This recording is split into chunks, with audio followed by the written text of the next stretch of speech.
Hi people, welcome back to my channel. I hope सब लोग बढ़िया होंगे।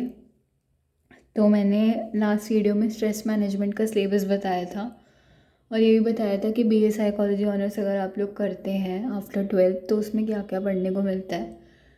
जिसमें से मुझे याद आ रहा है, मैं एक चीज़ बताना भूल गई थी। मतलब साइकोलॉजी के सब्जेक्ट्स तो आप लोगों को मिलेंगे और वो मैंने लिख के बताए भी थे जो जो मैंने पढ़े हैं। और उसके अलावा भी काफ़ी सब्जेक्ट्स मिलते हैं एडिशनल पढ़ने के लिए, because it depends on the individual and on from the to college and college as well, from one college to another I mean। ठीक है। और वो क्या सब्जेक्ट्स आपको ऑफर कर रहा है उस पर भी बहुत ज़्यादा डिपेंड करता है कि वहाँ पर उसकी फैकल्टी अवेलेबल है या नहीं। प्लस एक और चीज़, सब्जेक्ट्स जो मिलते हैं साइकोलॉजी में उसके अलावा एक प्रोजेक्ट और डेजिटेशन रहता है लास्ट सेमेस्टर यानी थर्ड ईयर सेम 6 में मोस्ट प्रोबेबली। एंड उसकी वजह से क्या होता है, एक सब्जेक्ट एक डीएससी सब्जेक्ट कम पढ़ना पड़ता है। ठीक है। और उसके उसके बदले में उसके जगह पर हम अपना प्रोजेक्ट और डेजिटेशन रिसर्च कर सकते हैं अपनी मर्ज़ी के टॉपिक पर। बट इट्स इम्पॉर्टेंट कि वो रिसर्च प्रपोजल जो हमने बनाया है वो हमारे प्रोफेसर्स अप्रूव करें, तभी हम उस पर आगे काम करें और data collect scoring and everything करें। ठीक है। दूसरी बात, एसीसी पढ़ाया जाता है एक, जैसे ये सेक है हमारा स्किल एनहांसमेंट कोर्स, तो वैसे ही एडिशनल नॉलेज के लिए मैं पढ़ाया जाता है एईसीसी करके उसमें हिंदी और इंग्लिश लैंग्वेज पे होता है। तो मैंने एईसीसी इंग्लिश भी पढ़ा है और सेम 1 में ही होता है मोस्टली। ये 3-4 महीने ही पढ़ना पड़ेगा फर्स्ट ईयर में। उसके अलावा एक सब्जेक्ट रहता है जीई करके, जनरल इलेक्टिव करके, जिसको हम जीई बोलते हैं। उसमें चॉइसेस रहती हैं। जैसे जीई में मेरे पास था कि मैं फ़िलासफ़ी लूँ, हिस्ट्री लूँ, इंग्लिश लूँ या हिंदी लूँ या सोशोलॉजी या पॉल साइंस लूँ। तो मैंने उसमें फ़िलासफ़ी लिया था। और 2 साल हमें यानी कि first year and second year में चारों सेमेस्टर में मैंने जी पढ़ा है, philosophy as a additional subject पढ़ा है। जो मेरे पास 4 सब्जेक्ट साइकोलॉजी के और 5वां सब्जेक्ट मेरा जी था जनरल इलेक्टिव। तो फ़िलासफ़ी में मैंने 4 पेपर पढ़े हुए हैं, जिसमें से एक फेमिनिज्म है, एक बायो एथिक्स है और एक हमारा एथिक्स इन पब्लिक डोमेन है। एक और है, मुझे उसका नाम नहीं याद, या मे भी शायद मैं भूल गई हूँ। मैंने तीन तीन बार पढ़ा हो, 3 सेमेस्टर में पढ़ा हो फ़िलासफ़ी।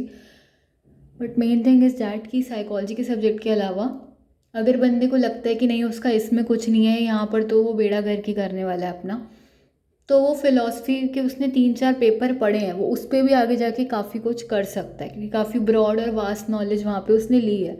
एंड एईसीसी भी इसलिए पढ़ाया जाता है कि अगर उसे लगता है वो जो उसका मेन सब्जेक्ट है उससे वहाँ पे इंटरेस्ट ख़त्म हो रहा है या वहाँ पे उसे अपनी वो सब्जेक्ट की गहराइयों में जा रहा है और उसको समझ में आ रहा है कि वो वाकिफ़ हो पा रहा है रियलिटी से कि उसका सब्जेक्ट असली में इन डिटेल जाकर उसमें है क्या, तो मे बी उसका इंटरेस्ट एरिया चेंज हो जाए।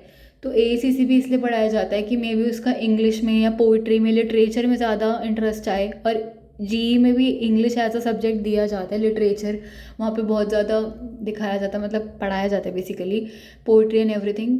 बिकॉज बंदे का इंटरेस्ट कब चेंज हो जाए हमें नहीं पता, पढ़ते पढ़ते वो अलग अलग चीज़ें उसे तभी पढ़ाई जा रही है कि अगर उसका यहाँ पे मन नहीं लग रहा, वो ये करने का मन नहीं है, तो वो दूसरी तरफ कर ले। राइट। तो अभी तो हमारा आज का टॉपिक है यूनिट 1, जिसका नाम है नेचर ऑफ स्ट्रेस। मैंने बहुत ही रफली लिख दिया ऊपर, nature of stress unit 1 part 1। और स्ट्रेस मैनेजमेंट का ही यूनिट 1 से हम चालू कर रहे हैं आज। तो यहाँ पर ना चैप्टर के शुरू में कुछ एग्जांपल्स दे रखे हैं पहले तो, कि जैसे स्ट्रेस तो हम देख लें तो हमारे आसपास हर किसी को है, आसपास हर पर्सन को है, हमें भी है, आसपास के भी पर्सन्स को भी है, चाहे हमसे कोई बड़ा है छोटा है। क्योंकि स्ट्रेस कभी भी ये नहीं देखता कि सामने वाला पर्सन कौन सी एज में है या कौन से वर्क ऑक्यूपेशन में है या कौन से एरिया में रह रहा है या कितना कमा रहा है, वो सबको होता है। इसी वजह से हम स्ट्रेस को इक्वल अपॉर्चुनिटी डिस्ट्रॉयर भी बोलते हैं, कि वो इक्वली ही सबको डिस्ट्रॉय करेगा अगर करेगा तो। यानी एक एरिया में अगर कोई किसी मल्टीनेशनल कंपनी का सीईओ है या कोई कॉलेज स्टूडेंट या स्कूल स्टूडेंट है, तो स्ट्रेस अगर वहाँ पर एक बंदे को है किसी चीज़ की वजह से या किसी कारणवश, तो वो हर किसी को ही इक्वली अफेक्ट करने वाला है। और इक्वली अफेक्ट नहीं भी करेगा तो मे बी किसी को ज़्यादा अफेक्ट करे, किसी को कम अफेक्ट करे, क्योंकि कुछ लोग स्ट्रेस को एज अ चैलेंज लेते हैं, एक अपॉर्चुनिटी समझते हैं कि हाँ इससे मे बी मैं आगे बढ़ूँगा, मैं इसे कोप अप कर लूँगा। It depends on the nature of an individual and from individual to individual it varies, from place to place as well, but it affects every one and every time. ठीक है। तो stress कभी भी किसी भी चीज़ की वजह से कहीं पे भी हो सकता है। तो चैप्टर के शुरू में यही इंट्रोडक्शन दिया हुआ है कि stress can be found everywhere, any time, with any person, with any sort of an individual and with any of the problem. May be कोई प्रॉब्लम मेरे को प्रॉब्लम ना लगे, मेरे लिए कोई गोल लगे अचीव करने लायक या अचीव करने योग्य, बट मे बी किसी और को वो लगे कि उसके लिए तो बहुत बड़ी दिक्कत या मुसीबत या प्रॉब्लम है, तो उसके लिए वो चीज़ कोई गोल या कोई टारगेट नहीं होगा, कोई मोटिव या एम नहीं बनेगा, या कोई नीड टू अचीव नहीं आएगी उसको वो स्ट्रेस लगेगा, तो उसको उससे एनजाइटी होगी, मे बी वो हाइपर एक्टिव हो, उसको डिस्ट्रेस कॉज करे वो, या स्वेटिंग हो, पैल्पिटेशन हो, ठीक है, या उसका लॉस ऑफ वेट, एपेटाइट में चेंज आए, स्लीपिंग प्रॉब्लम्स हो मे बी, क्योंकि उससे उसको दिक्कत आ रही है तो उसकी डेली लाइफ में वो अफेक्ट कर रहा है और वो स्ट्रेस है, ठीक है। हिंड्रेंसेस और ऑब्स्टैकल्स क्रिएट कर रहा है वो उसकी डेली फंक्शनिंग में, मे बी वो अपने काम पे जाना बंद कर दे, एब्सेंटिज्म क्रिएट हो। तो चैप्टर के शुरू में यही बात हुई है कि स्ट्रेस मुझे कहाँ देखने को मिलता है, जैसे स्कूल में अगर कोई गन शूटिंग वगैरह हो रही है तो वो एक स्ट्रेस क्रिएट कर रहा है, या टेररिज्म है तो वो एक स्ट्रेस क्रिएट कर रहा है, राइट्स होते हैं जैसे कंट्रीज़ में आपस में, या एक ही स्टेट में हिंदू मुस्लिम का, I don't want to offend anyone, but मैं एक एग्जांपल दे रही हूँ, जैसे बुक में दे रखे हैं काफ़ी सारे, या कोई रोड रेज का एग्जाम्पल हो गया, सुसाइड हो गया, तो दैट आर द थिंग्स और examples which create a stress और induce stress in an individual, ठीक है। अब आगे ना एक अमेरिका का एग्जाम्पल और we can say case study sort of दे रखा है। तो अमेरिका को बोला जाता है कि यहाँ का स्टैंडर्ड ऑफ लिविंग ऐसा कंसिडर करा गया है कि बहुत हाईएस्ट स्टैंडर्ड ऑफ लिविंग है इस कंट्री का, और ये कंट्री जानी पहचानी भी किससे जाती है, because it have the highest standard of living. यहाँ पे रहन सहन का तरीका सबसे ज़्यादा अच्छा और सबसे ज़्यादा कूल है, सबसे ज़्यादा जैसा होना चाहिए, सब इसके जैसा बनना चाहते हैं उस मामले में, ठीक है। बट डेटा और फिगर्स क्या बताते हैं इस कंट्री के बारे में, कि जो यहाँ पर है ना centre for disease control and prevention, वो ये बताता है कि 1/4 जो है अमेरिकन पॉपुलेशन वो एंटी डिप्रेसेंट्स पे रहती है, उसके सहारे वो जीती है, एंड एवरेज पर्सन जो है वो कर्जे में रहता है, क्रेडिट कार्ड के डेप्ट में रहता है, बिटवीन $5,000 से $8,000 तक उसका पैसा कर्जे में ही रहता है, डेप्ट में ही चलता है वो। प्लस 3 लोगों में से 1 पर्सन सफ़र कर ही रहा होता है किसी ना किसी क्रॉनिक डिजीज़ से, फिर चाहे वो ल्यूपस हो गया, आर्थराइटिस हो गया, या कोई हार्ट प्रॉब्लम्स हो गई, या डायबिटीज़ हो गई, अल्सर्स हो गया, स्किन प्रॉब्लम्स हो गए, स्किन इन्फेक्शंस होते हैं जैसे CHD हो गया, कॉरोनरी हार्ट डिजीज़ हो गया। और एंड में ऐसा लिखा गया है कि ये बहुत आयरॉनिकल है, मतलब आयरॉनिकल इन द सेंस कि बेसिकली जैसा बोल रहे हैं वो सच नहीं है, और वो बहुत एकदम ऑपोजिट जा रहा है, आयरनी है वहाँ पर।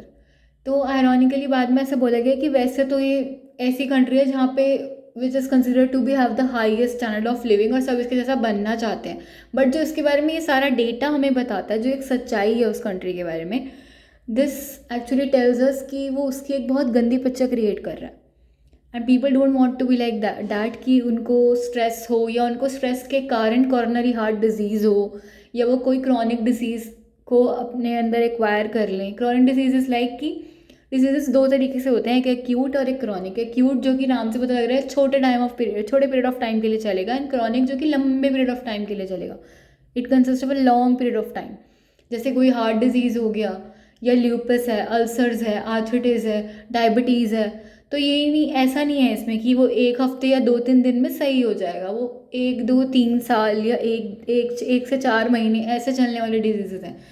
और आगे इसमें लास्ट में बोला गया कि स्ट्रेस को as a equal opportunity destroyer बोला गया है, क्योंकि स्ट्रेस कभी भी ये नहीं देखता, वही एग्जांपल जो मैंने शुरू में दिया था कि मान लो कोई CEO है मल्टीनेशनल कंपनी का और कोई कॉलेज स्टूडेंट है, स्ट्रेस कभी भी ये नहीं देखता कि कॉलेज स्टूडेंट कहाँ पे किस जगह पे रहता है, या CEO किस जगह पे अपनी कंपनी इस्टेब्लिश कर रहा है और कहाँ पे रह रहा है, कैसे हालात में रह रहा है, या उसकी जेब में कितना पैसा और वो कितने अमाउंट में कमा रहा है, उसके अकाउंट में कितना पैसा पड़ा है उसकी लाइफ में आगे के लिए, फ्यूचर यूज़ के लिए, या कॉलेज स्टूडेंट कितना कमा पा रहा है, जॉब कर भी रहा है नहीं कर रहा। स्ट्रेस कभी भी ये नहीं देखता, वो इक्वली अफेक्ट करता है हर इंडिविजुअल को। अगर कंट्री में आज सुनामी या कुछ ऐसे कुछ आ गया, अर्थक्विक वगैरह आया है, कुछ फ्लड आया है, तो मेरे लिए भी वो एक स्ट्रेसर हो जाएगा, वो मुझे अफेक्ट करेगा, एंड मे बी किसी और पर्सन के लिए भी जो यहाँ पर रहता हो उसके लिए भी वो स्ट्रेसर हो, उससे अफेक्ट करे, वो भी विक्टिम बनेगा इसका। और उसके लिए भी ये स्ट्रेस की तरह ही एक्ट करेगा। तो stress is what equal opportunity destroyer, जो इक्वली डिस्ट्रॉय करता है और एक डिस्ट्रॉयर का ही काम करता है। वो कभी भी ये नहीं देखता कि अच्छा ये बंदा यहाँ से आ रहा है या वहाँ से आ रहा है। बेसिकली स्ट्रेस डिस्क्रिमिनेट नहीं करता among the individuals on the basis of race, caste, colour, creed, religion and so on. ठीक है। और इसमें क्या था, इसमें आगे ये था कि जो हमारे पर्सनल स्ट्रेसर्स होते हैं ना, एक तो हमारे खुद के स्ट्रेसर्स होते हैं और एक वर्कलोड की वजह से जो प्रोफेशनल स्ट्रेसर्स होते हैं, वो दोनों मिलके हमें डिस्ट्रॉय करने के लिए बहुत तगड़े अमाउंट में स्ट्रेस क्रिएट करते हैं हमारे माइंड में, जिससे हम माइंड की स्टेबिलिटी अचीव नहीं कर पाते और हम सिर्फ स्ट्रेस में ही रह जाते हैं। ये तो हमें एग्जाम्पल और केस स्टडी के थ्रू समझाया कि स्ट्रेस क्या होता है और कैसे काम करता है। और अमेरिका का लाइक नाम बड़े दर्शन छोटे टाइप्स, कि वो असली में कैसा है और वहाँ के लोग कैसे हिसाब से रहते हैं, वो बताया गया हमें केस स्टडी के थ्रू।